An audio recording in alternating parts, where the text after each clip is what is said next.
G'day, my fellow Aussies. Happy Wednesday, happy hump day. Hope you're all enjoying it yourselves. I am. I've got a fine wine in hand. You can see here, it's a Verdelho from Cassegrain, Port Macquarie Winery. Beautiful. Wasn't going to do this video, obviously, but I saw a little video of Tommy the Cowboy. G'day, mate. I hope you watch this. Hope this gets shared to you. I come in peace. I'll say that. You know, you got a following, and you had a recent video you put up. This video is for anyone that, you know, ponders the question that Tommy the Cowboy asked. Why should he be bothered to think about what's going on in Palestine and Israel? Why does it affect us? Why don't we just care about our own issues here in Australia? Valid question. I know many good blokes here where I am think the same. You know, there's an old theme here in Australia. It's just like, I'll look after myself, you look after yourself, and leave me alone, and we'll get on. You know, and I understand all that, like, very well, and I empathise with it. There's just a number of different areas to look at first and understand. I'm going to explain a few things to you, Tommy, and anyone else who thinks in that it's very conservative, very traditionalist, and if you're successful, maybe you come from generational wealth, or maybe you've built your own wealth up, like Tommy appears to. Good on you, mate. Well done. Yeah, you're kind of definitely in the trenches about, well, I'm working my ass off. Leave me the fuck alone, and stop bothering me about anything else. I care about my neighbourhood, my community, my streets, and that's it. You know, I understand that perfectly well. So, Tommy, I extend an olive branch to you there, mate. I just want to go through it a bit, like why you should care about Palestine and Israel and why it does matter. Oh, and also one other little element to all of that is, you know, and I understand it again, but there's a bit of a theme I hear, a lot of Aussie patriots, conservatives, about, because the radical left have had their era, and it's coming to an end, but they've had their era, but they were quite forceful. You're with us or against us type of thing. That's the radical left kind of doctrine. You're in our ideology or you're not. And so they've been quite forceful. That means you're racist. That means you're sexist. That means you're, you know, all these names and labels. So when it comes to this Israel-Palestine thing, it's going on across the world, and it's the entire world. We've got millions. No, I haven't seen anyone I'm 42. I haven't seen anyone across the world unite like this. And so, sorry, a little interruption. But yeah, I haven't seen anyone unite like this. It's the whole world gathering together in opposition to the immoral activity in Israel. Now, with that hang-up that the Aussie patriots have about the radical left hounding them about do this or you're a bad person, right? That's how their ideology functions. Now, I get it. It's frustrating and it's not correct. They've applied their own ideology to everywhere over the world, and it's like, if you don't be on this side of the fence, it means you're evil. Now, everyone had enough of that. More the Aussie patriots are like going, well, don't tell me what to think, you know. And I understand that. Of course, no one wants to tell everyone else what moral code they should follow. Everyone's got to work that out for himself. That's part of being a human. That's part of spiritually maturing. Everyone thinks they understand morality. No idea. No idea. Very little. Especially the churchies think they've got their blueprint, but no idea.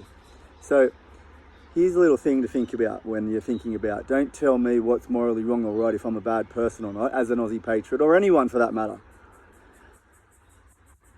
While the radical left messed up and they got it wrong with their ideology, saying get in this side of the line or you're a part of the problem and you're a wrong baddie. Well, guess what? Sometimes there is a line. Sometimes there is right and wrong. And you do need to make not all the time, like according to the radical left, where you constantly need to be a badge for their ideology. No. But sometimes there is a point, many points, you'll find out more when you're older. There is a point in life, all throughout life, where there is a line where your silence and inaction, inactivity, moral apathy, does contribute to evil ongoings right in front of you. If someone's getting bashed and raped in front of you, and you just go, right, I'll walk away. You probably could have saved them or done something, called the cops or something, you know. There is certain times, not as an ideology or a radical left hammer and sickle all the time ideology. Put the badge up or unless you're evil. No, that's wrong. But there are moments when a 2,000 pound bomb, 10 meters high, I don't know how, they're probably like 2 meters You know, I've seen them online, but you know, those big bastard bombs comes down and directly hits a newborn in the head. If a radical left person comes over to you and says, you say that's wrong and otherwise you're evil, and then your response is, don't tell me what to think, I'm sick of it. Mate, you've gone just as ossified and anti-radical left in your own ideology and just as dysfunctional as they are. So that's the first element, where sometimes you do need to pick a side. You know, if a guy's holding a knife on top of your baby, about to stab him, and there's a gun right next to you, and the bloke says, I'm going to stab this person, he's crazy, you better pick that gun up and take out that bloke. That's the moral thing to do. You can't, don't tell me what's right and wrong. Oh.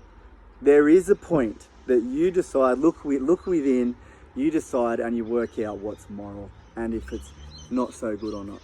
So Tommy the cowboy, when you're going like, I don't care about what's going on over there, I just want to care about what's going on here. There's layer number one. You know, you don't need to be you don't need to caught up thinking about radical left painting you as a pro-Israeli, pro-Palestinian. Stop your labels, guys. And Tommy, don't listen to them. Just take a look at it with your own peepers. Have a look at the bomb. Have a look at it. There's 2 years of live streaming of the kids and being shot in the head, the balls and all that stuff. There's a bloke being raped on camera by a couple of Israeli IDF blokes. Now, if you can't sit there and just go, yeah, that's wrong, and we're against anyone that supports that, because you think you're going to be under a label, mate, cowardly. Bad, immoral apathy is cowardice and conducive to immoral activities that go on. So there's the first layer. Now, a bit more complex, which is where the guts of this comes into it, because that's just a little spiritual bit of idea and everyone can make their own mind up. Just go, nah, fuck you. And like a lot of Aussie patriots I see in the comments, pretty immature, I have to admit. We've got a long way to go in Australia. First thing is to spiritually mature and start to understand each other, listen a bit better and think deeper, intellectualize, spiritualize a bit more. But anyway, okay, so we've got this, why does it matter? Well, if you haven't noticed, the United States is in a bit of a civil war. They've got Trump throwing out Israel first policies willy-nilly. His whole cabinet's Israeli first members. A lot of the MAGA, America first, they're a very proud race, the proud boys over there. They're like, what's this bloody Israeli group doing, taking our funds, directing our troops, directing our president, directing our policies? There's a massive civil war going on over there.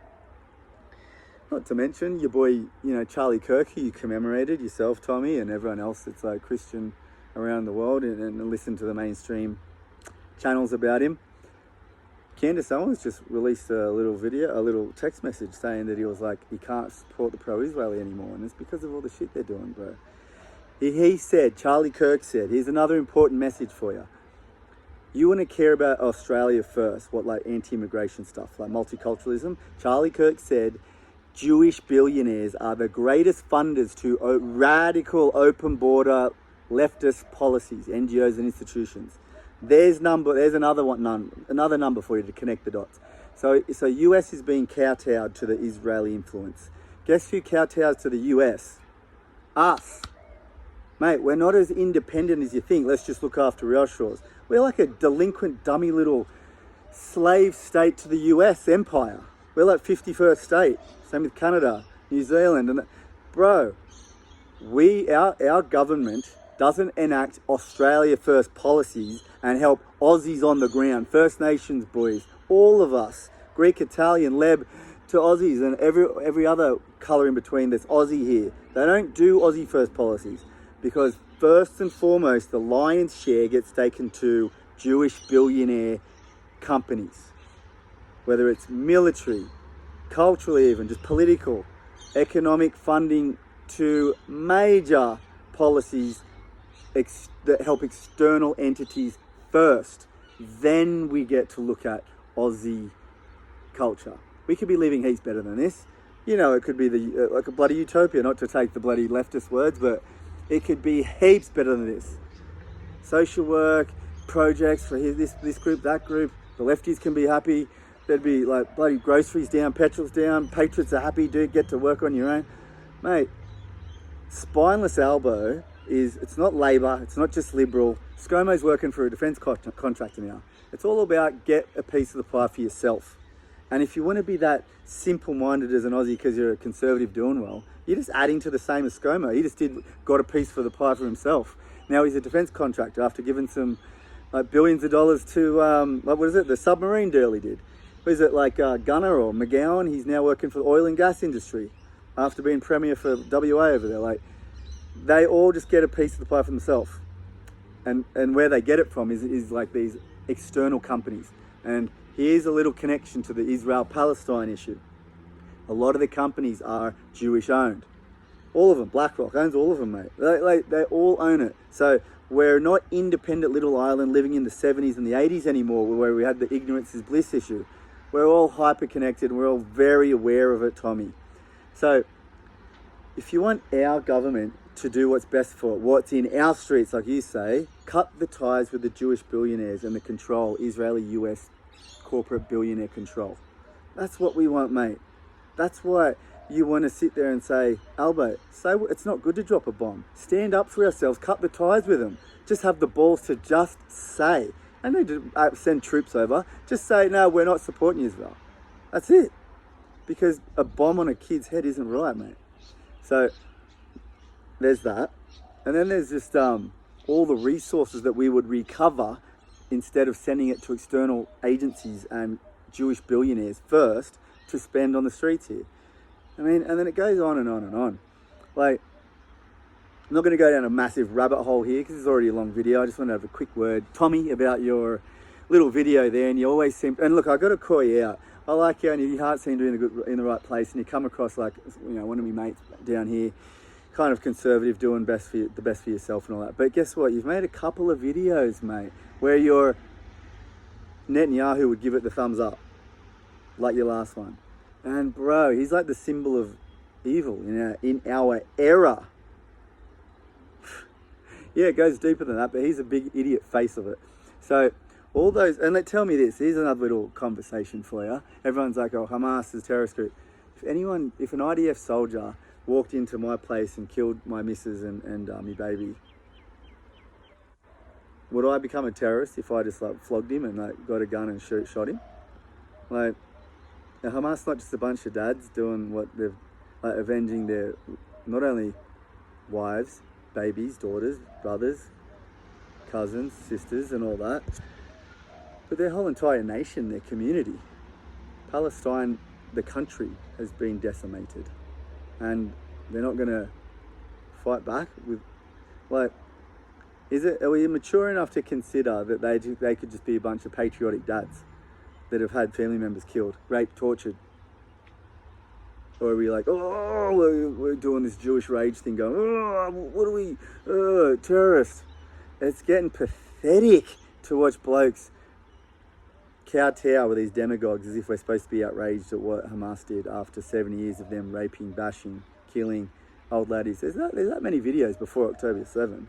Everyone's just paying attention to it now, but it's going on, mate. So, to me, they're just like dads, patriotic dads. Yeah, they've got a weird, I'm not an Islam guy, I don't know anything about, not much, I know little, not much about Muslim. I've only had good interactions with them, but yeah, there's extremists. There's extreme Aussies here too that I don't fucking like either. But yeah, I don't know much about them, nor am I a trumpeter for their religion or anything. But as far as I can tell, when someone kills your family and rapes and tortures your family and people, your neighbours and your mum, you see your mum get bashed, might change you. Might want to turn you into a terrorist. Blokes, man up and stop being afraid of being called an anti-Semite. For fuck's sake, it's getting pathetic to what, Tommy, you're a patriot, so just look a bit further up and go, all right, Jewish billionaires, radical open border policies, they've funded it. Charlie Kirk even stated it. He got shot 48 hours after. They're dropping a bomb, but I'm not supposed to say that it's bad or right. Maybe I'm scared I'll get labelled as a pro-Palestine, pro-Muzzy guy or something. Guys, it's fucking pathetic. So Sorry to get a little bit blunt on you there. Hope you're all well, your heart's in the right space, but just keep opening your mind. Keep opening your mind and listening to more and more people discuss it, because, you know, we've got a digital ID coming on our doorsteps. All of Netanyahu's mates, billionaires, into AI, Oracle, all that bloke, he's just bought TikTok, or they're doing a propaganda war all over social media. They're pushing the digital ID. Okay, do we want that as Aussie patriots? No, we're going to need to fight a war against that. And the balls that those blokes here in Australia that are saying F you to Netanyahu and marching, we need some of that courage to march against the Jewish billionaire onslaught across the world and here in Australia, to get our government to say no to those demands and get us to stand up and have our own resources to ourselves, become a bit more independent, like have resources put into Aussies on the ground, like our culture. So yeah, that's a little bit. Sorry, I've gone off tangent a little, but I had a wine and I've been interrupted with a few family messages, so apologies. But Tommy, I hope that reaches you, mate. I hope you see why now constantly a few videos now that Netanyahu would tip his hat to is getting a bit weird, like you're getting paid or something, or, you know, mate's got Jewish best mate. I don't know what it is, but bombs on kids, you can say it's no good. Radical open border policies funded by Jewish billionaires, you can say that's no good. You can say Netanyahu's technocratic billionaire mates pushing digital ID, you can say that's no good. You can say how our government kowtows to the US Israeli Jewish billionaire conglomerate with the masses of corporations and money and like infrastructure. Infrastructure mafia is what you can call them. Like, Muslims don't have infrastructure, Jews do. So they're the ones controlling governments, and our elbow and our politicians and elbow, they give money up that way first before Aussies. You can say that's no good, mate. That's why you care about all those, and then many more. Goes deeper, but there's a little bit for you to think about why you should actually start taking a stance on what Netanyahu's doing, a big genocide in front of everyone's eyes, and there's that much indoctrination and wolves pulled over everyone's eyes. You go like, well, I just don't want to make a decision on if it's bad or good or not, and I don't want to look like those pro-Muslim guys. Oh yeah, of course there's radical Islam guys that are going fuck you Netanyahu after they've killed that many people. Of course that's not good, but they don't own the infrastructure and they're not billionaires. They're just blokes on the street that you can give a cuddle and say, look, calm down, mate. And that's what we fucking need, a bit of cuddling, a bit of empathy, bit of uniting, mate. So again, please, Aussies first means cut the ties to the Jewish billionaires. Come together, everyone that's here.